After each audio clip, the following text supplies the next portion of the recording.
Hey guys, welcome back to Busch Builds. This is Jeremy.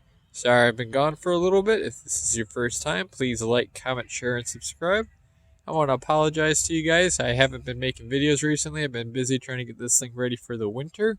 And to be honest with you, I've just been not in a video mood. So I apologize about that. We're going to try to give this our best, and I'm going to try to keep going. And we're going to give you an update on our painless performance wiring install part 2.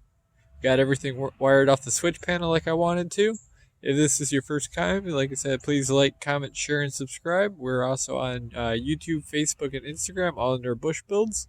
So I'm going to show you what we did on the interior here and just some of the updates and what we did for the wiring. I'll take you around here to the passenger side first.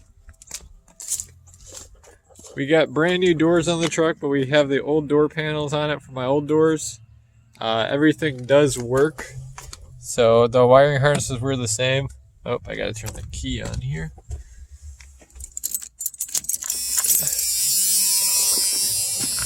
So windows work, speakers work, lock unlock works.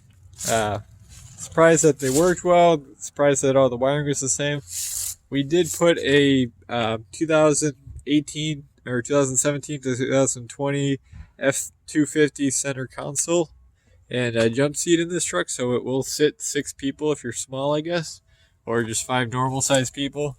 But it gives us deeper cup holders, some more storage in here. It's not fully mounted yet, but so it gives us a 3rd seat there. It's probably gonna flip because it's not mounted, but come on. Gives us 2 more cup holders that flip around and some more storage underneath as well. We still need to get the bracket from eBay because this came without a bracket, which I didn't know, but wasn't the end of the world. Got the dash back together. We actually cleaned up the interior because I know everyone loves to comment on my videos that I don't clean my interiors at all. So we'll show you basically what we did here. Hop up here. On this truck, the wiring was pretty hodunk, so we have the column that controls all the gauges and all the factory stuff. And then up here, I put my painless switch panel. So when you turn this over, you have fuel pump off, plow on and off disconnect. So then I got my plow controller down here, and you'll hear it. So I just make sure that my plow is not running 24/7, and this is the factory computer. We have everything labeled just so it's a little bit easier. So how you start this thing now, you turn this key to accessory, you turn the fuel pump on, turn the key, starts right up. But we got everything wired and hidden, so there's no more wires across my dash. You can only see a little bit on the outside, which isn't the end of the world, but you got a couple wires peeking through there, but it's all tucked pretty well. Show you underneath here what we did.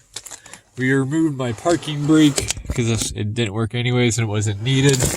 So we ran the wires that come from the engine bay, goes through that rubber grommet there, goes into this this board here, or this junction block I should call it, and then the bottom ones go up to the goes up to the switch panel. So, and then everything's labeled. So the red's the fuel pump, the white's the plow, and then the purple's going to be my my computer wire there. So all that stuff goes up behind the dash, up through here, and then we just have a little grommet coming out of that interior piece that goes into the back of that single din. It turned out pretty well. I'm pretty happy with it. I know you guys are looking more for just kind of what we're doing videos, not so much informational. If someone does want to know some more information, we are planning on rewiring this thing in the future. But I mean, all the stuff underneath the hood has a fuse or a relay, or a fuse and a relay, I should say, to keep everything safe. Still got the fender off it, which I need to fix. But there's the relay for my fuel pump. All the wiring comes through this nice painless braid, which I need to get more of. And then all this still needs to be dealt with, but it's all in time. And then my plow is on a solenoid. My fuel pump's on a solenoid and my fuel pump's on a relay and a fuse. And then obviously my starter's on its own starter solenoid. Everything worked out the way we were hoping. Upcoming videos, we got to do a water pump on this thing. We got to clean up the shop. We were probably going to do a shop tour because I'll have both my toolboxes home since I'm switching careers. That should be interesting. So I'll have both my toolboxes home, try to get some more done on this. We actually picked up a second roof for this truck, so maybe next summer or a little bit later we'll get that rust hole fixed. And also, if you look up here, I still got the tape on it, but they had a beacon light, and then there's a big old dent on that side of it. So the roof's nothing special, but we picked up a spare topper for this thing. I'll show you what else we got. We're kind of hoarding Bronco parts is kind of what I've been up to. So this is the second roof that we cut off another Bronco that we got the doors from. That was going to the scrapyard, so we saved that. And then we also pulled out the TTBs out of it, so I'm going to rebuild these off the truck and then put them underneath my truck. Both these axles and the axle that's under it need coils anyways, so the coils are kind of useless, but they just kind of came with it. So we're going to rebuild that off the truck, do a video of rebuilding the whole axle, painting it, cleaning it up, getting it ready. We'll put new ball joints, U-joints, everything in the four-wheel, clean everything up the way it needs to be done right. Get everything prepared, hopefully for summer. We're still looking at buying a house, so I don't know how fast all this stuff will happen. I'm still in the process of messing around with what I want to do for the frame.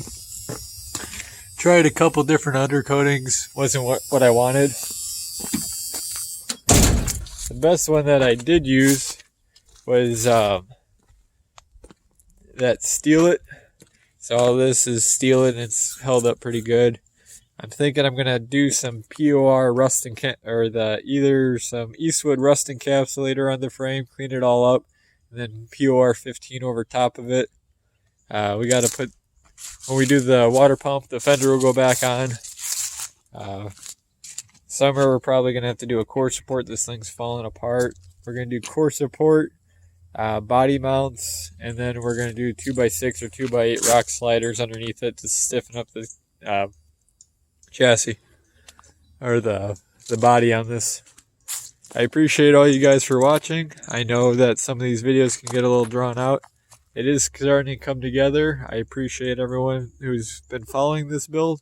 I know I'm not that type of YouTuber that I have all the money that I can just sit there and, put 10 grand into this thing right away and have a Fast and the Furious 1 type parts list all on the floor, but we are trying to get out as much as we can for you guys. Again, try to follow us on Instagram, Facebook, and YouTube, all under Busch Builds. Appreciate your time, and please like, comment, share, and subscribe. Let me know what you guys are looking for. Thank you so much.